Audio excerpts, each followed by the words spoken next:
সকলকে আমাদের কাছ থেকে আন্তরিক শুভেচ্ছা ও প্রীতি ভালোবাসা। আমি আপনাদেরকে দেখাচ্ছি যে বাঁশের যে প্রোডাক্ট, এই বাঁশ দিয়ে আমরা কী কী জিনিস তৈরি করি।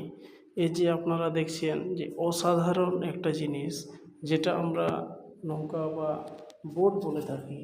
এটি খুবই সুন্দর দেখতে এবং খুব মজবুত।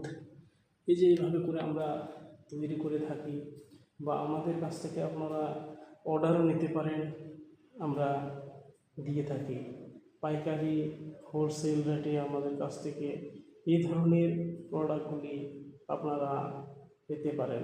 যেমন আমাদের কাছে রয়েছে আনফিটিং এই যে গ্লোব, ঝুলা ল্যাম্প যেটাকে আমরা বলি। আবার রয়েছে আমাদের কাছে এই যে সাজি, প্যান